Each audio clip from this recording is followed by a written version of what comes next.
Welcome to Building Business with Soul with Coach Arliss.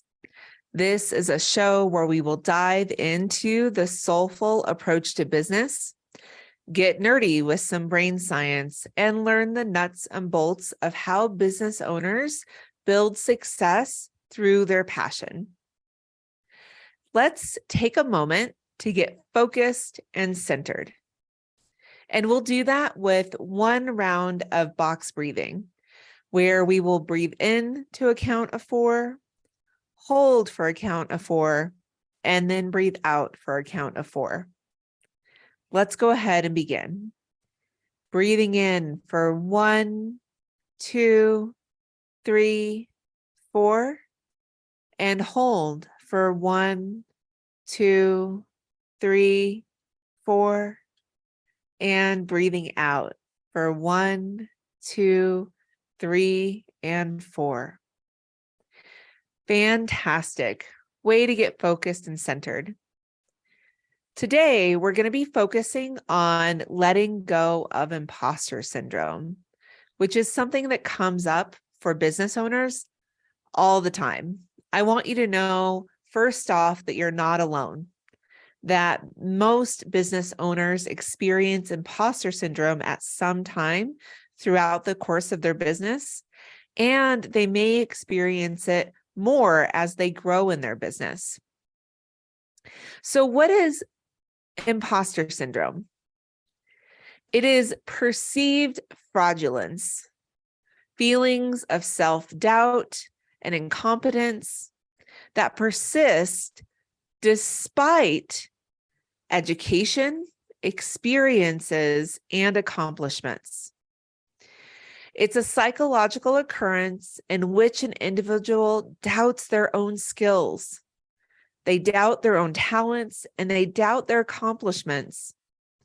And it persists, internalizing fear of being exposed as a fraud. So, have you ever experienced this before in your life or in your business, where even though you have the education, you have the experience, you have talents and accomplishments, you feel like you're a fraud? And that not only that you have a fear that people might see you as being a fraud. Well, guess what? You have experienced imposter syndrome. And what happens when we experience imposter syndrome? Well, there's a lot of things that happen. And I want you to think about, as I go through this list, what resonates with your experience of what happens for you with imposter syndrome. A lot of times when we feel imposter syndrome, we will then start pushing ourselves to do even more and more and more. And this is so that we can prove to ourselves and to the people we fear seeing us as a fraud that we have the skills to do the things that we're saying that we're going to do, or that we are experienced enough and that we have the credibility or to be taken seriously. And when we push ourselves to do more and more and more, typically this means that we end up really overworking ourselves. Another thing that may happen when we are feeling imposter syndrome is we may be unkind to ourselves or beat up on ourselves. And this can look like shaming or blaming or threatening ourselves to do the work even more and more. Or it could just be beating up on ourselves because we feel like an imposter. Has this ever happened to you? Maybe there are unkind words or unkind phrases that you say in your own mind to yourself when you feel this perceived fraudulency. And I'm saying perceived because it's not real. It's not that imposter syndrome actually shows that we're a fraud. Imposter syndrome is actually more of an indication of somebody that is skilled and talented and experienced. Another typical reaction to feeling imposter syndrome is setting unrealistically high standards and expectations. So when we experience imposter syndrome, we can experience setting high standards and expectations that are far above what we can realistically achieve. This can sometimes give us more ways to kind of beat up on ourselves because we're not able to achieve those high standards. And when we set them that high, it might be actually us having a sense of wanting to be perfect or experiencing perfectionism, which I don't know about you, but I'm human. Are you human? If you're human, then that means that perfection isn't real, and that my idea of perfection would be different than your idea of perfection, and that my idea of perfection today would be different than my idea of perfection tomorrow. So perfectionism is not the same thing as having realistic expectations of what we can do in our business. When we're experiencing imposter syndrome, we also may say yes to things that we really don't want to be doing. And this is to appease others and to be a people pleaser so that they will see us in a good light and not expect us to be a fraud. And yet, most likely, those people do not see you as a fraud. And so saying yes to more and more does not support us in doing well in our business.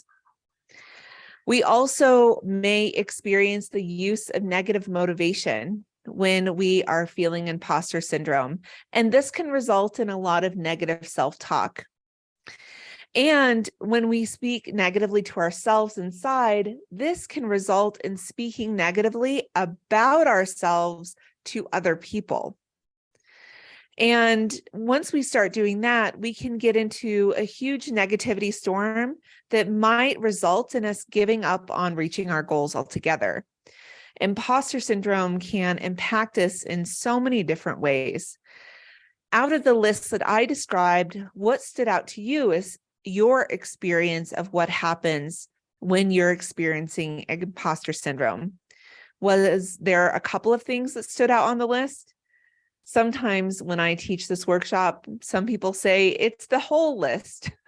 And that's great because you're taking the first step in realizing what happens for you, and taking the first step of realization is always a great place to start when making a change. So, when does imposter syndrome happen? This is a really great question because it might surprise you or not. So imposter syndrome typically happens when we try new things, when we are getting outside of our comfort zone, when we're putting ourselves out there. It could also happen during times of transition or times of change, when our role is shifting or the responsibilities that we're taking on are different than what we had before. Imposter syndrome can also happen when we value achievement over experience, getting that certificate or winning that award over the journey to get there. It's very similar to valuing perfection over progress. And one of the things that I talked about in one of my first episodes on goal setting is that we may have goals that we are looking to achieve an hour from now, a day from now, a week from now, a month from now, or even many years from now. It's important that we celebrate every step on that journey, that we celebrate the progress that we have towards achieving that goal. Imposter syndrome can also happen when we're trying to do it all alone, when we feel like we have to be a super person or a genius or an expert, when there are other people that could be helping us or supporting us, and we don't allow them to do so that we can quote unquote prove ourselves. This is a breeding ground for imposter syndrome. And the go it alone doesn't usually work out for us because we are not in isolation. And what we do in our business impacts our customers and clients. It impacts our team. It impacts ourselves. and it impacts our family and friends. So going it alone does not allow us to take in the support that is being given. And it also doesn't allow us to feel supported mentally and get the cheering on that we deserve as we're going down that process towards our goals. Okay, so we've talked about what imposter syndrome is. We've talked about what happens when imposter syndrome occurs. And we've also talked about when it typically happens. So the next question is, who gets imposter syndrome? And the people that typically get imposter syndrome are people that are high achieving and find it difficult to accept their accomplishments. Yep, that's exactly what I said. It's the high achievers, those people that have a lot of experience, that have a lot of education, people that have a lot of accomplishments, and they're not able to accept those things. They're not able to accept their talents and gifts as being true and real. And this leads them to having imposter syndrome. And actually, most imposters rarely experience imposter syndrome. So those individuals out there who are actually fraudulently representing themselves rarely experience imposter syndrome, which means that most likely, if you are experiencing imposter syndrome, then you are not an imposter. I also started today by telling you that you're not alone. And I'm here to say that 82% of people in the world experience imposter syndrome. And I'm one of them. I'm right there with you. Even though I teach people how to do business and I've spoken internationally and won awards, I still get butterflies in my stomach every time I give a workshop or anytime I'm stepping in front of a crowd. This reminds me that I care, and it reminds me to go back to a place of accepting the experience, education, and the gifts and talents that I have. And knowing that the more I accept myself in the realization of all of the things that I have accomplished, the more I will believe in myself in those moments. And you can do that too. So let's talk about recognizing when imposter syndrome happens. We talked about what occurs when imposter syndrome happens, and these can be your flags to know when it's happening. So when you are working on that team and you feel like you have to go it alone, or you have to continue to push yourself to do more, or you're using negative self-talk or speaking negatively about yourself to other people, these can be flags to indicate, hey, you're experiencing imposter syndrome right now.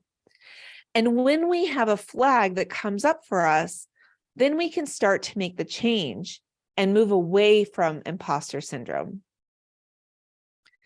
So how do we move away from imposter syndrome? Well, first, we have to learn the facts. What are the facts? What education have you had? Whether that's formal education, like a bachelor's, master's, or doctorate degree, or maybe it's workshops or certifications. What are those facts? What are your accomplishments? Maybe you have won a speaking award, or maybe you've won an in-service award. Maybe you have accomplished goals that you've set for yourself. What are your talents and what are your gifts? I have friends that are incredibly talented painters and photographers. What are your gifts? Is it public speaking? Is it the creation of new products? Is it how you guide your clients through energy work? And then I want you to think about, what experiences do you bring to the table? Maybe you've overcome huge challenges in your life. Maybe you've had the experience of caring for another in their time of need. Whatever that experience is, get real about the facts. Maybe even make a list for yourself about what your facts are so that you can really see all that you have done and accomplished, where you can really accept yourself for all the education and talent and gifts that you have. The next way to move out of imposter syndrome is to share your feelings. It's okay to say, hey, I think I'm experiencing imposter syndrome right now, or I'm a little bit nervous or anxious, or I'm unsure what to do next.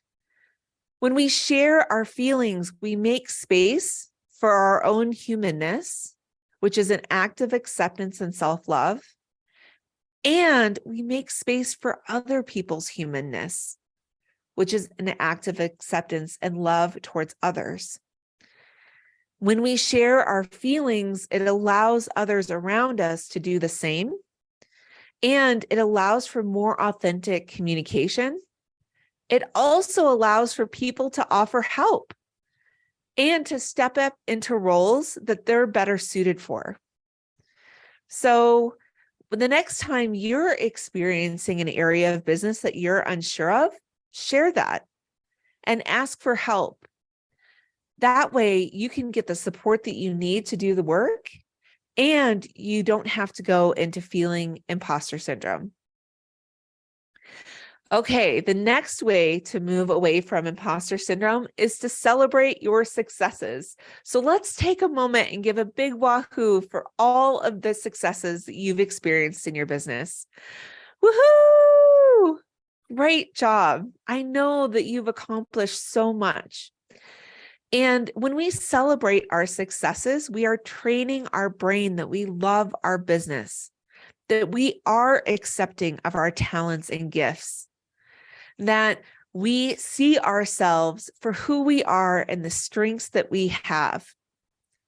So make some time to celebrate your wins in your business, even if they're small.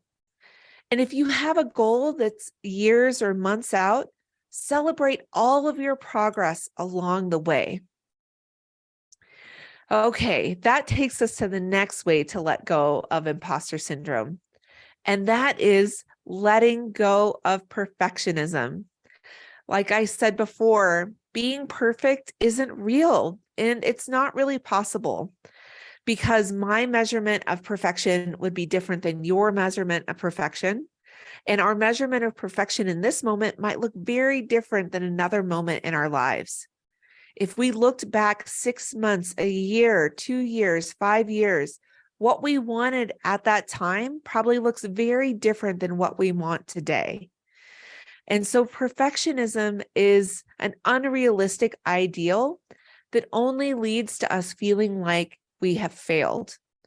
Perfectionism is not the same as holding ourselves to a realistic high standard.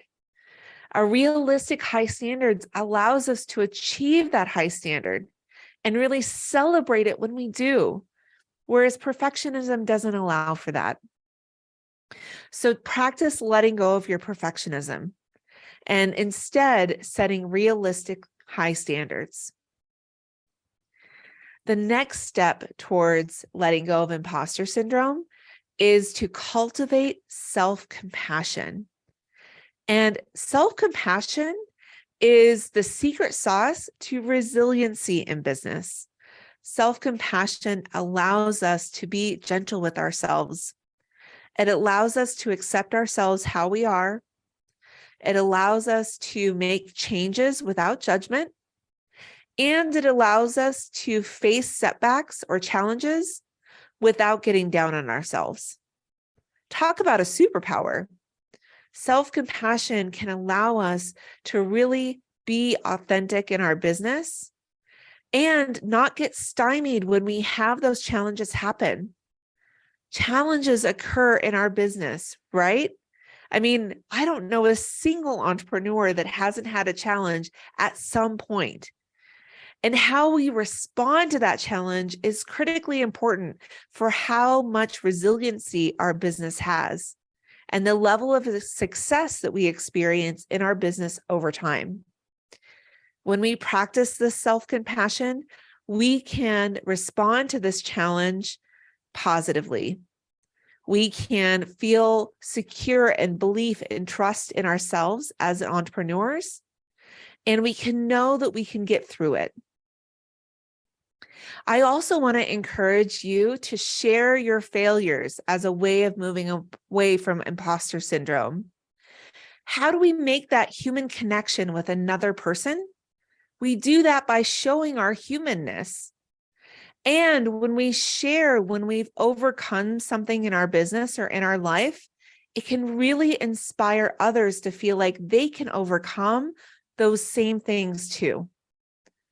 So when you experience something that you might classify as a failure, quote unquote, I want you to think about, how are you going to overcome that?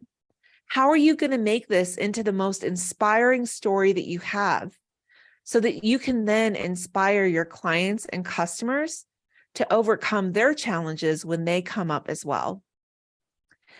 The final step to accepting and moving away from imposter syndrome is accepting who you are, accepting the reality of the situation, accepting your gifts and talents, accepting all of your accomplishments, and accepting the things that are a little bit challenging.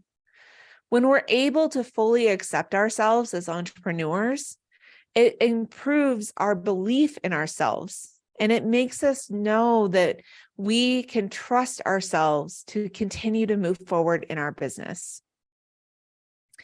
One of my good friends and inspirations is Paul Larson, and he's a leadership coach in the United States.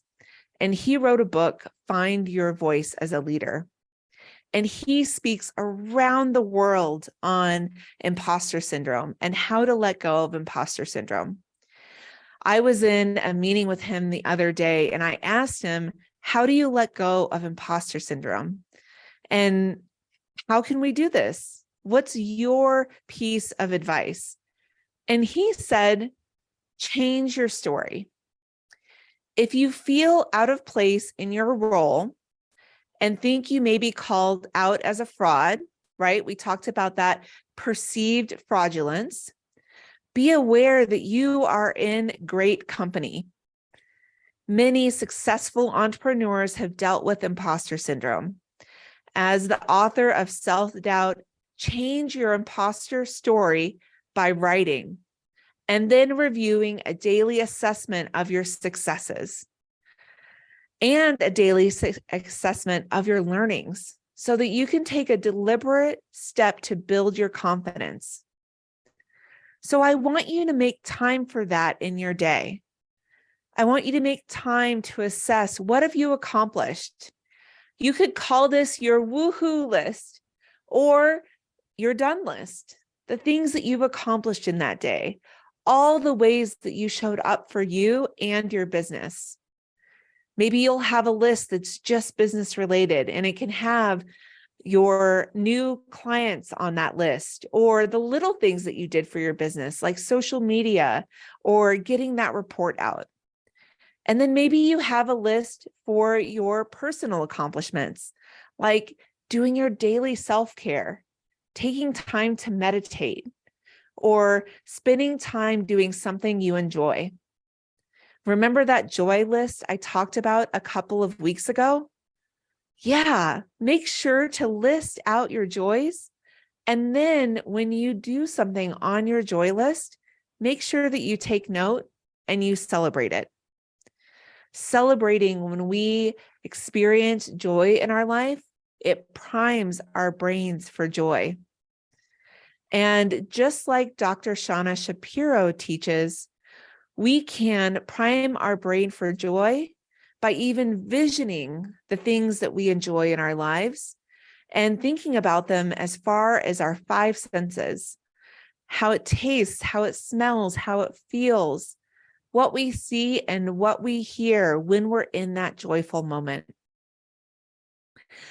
Okay, well, I hope that today has helped you think about how imposter syndrome shows up for you, what flags you're going to put in place in order to recognize that imposter syndrome is happening. Also noting what experiences you experience when imposter syndrome likely happens, whether that's something new or when you're accomplishing something big. And then which steps you have chosen in order to move out of feeling imposter syndrome. Again, remember, you're not alone. Over 80% of people on this earth experience imposter syndrome. And imposters who are real in this world, the real imposters, most likely are not experiencing imposter syndrome, which means that if you're experiencing imposter syndrome, you're most likely not an imposter. And imposter syndrome is perceived fraudulence, not real fraudulence, which is why when we accept our gifts and our talents, when we accept our education and experience and accomplishments, we can move out of that place of feeling imposter syndrome and instead have belief and trust in ourselves. I'd like you to take a moment today to recognize at least one thing that you appreciate about yourself. This may fall into the category of gifts, talents, accomplishments, experiences, or education. Take that moment to really feel it inside of you, that appreciation, and celebrate that area of yourself so that you can step into greater belief in your abilities as an entrepreneur. Thank you for joining me, Coach Arliss, on Building Business with Soul. If you would like to learn more about how I support entrepreneurs, please check out my website, soullutions.com. That's SOULLUTIONS.com. Join me next week when we dive into more soulful approaches to business.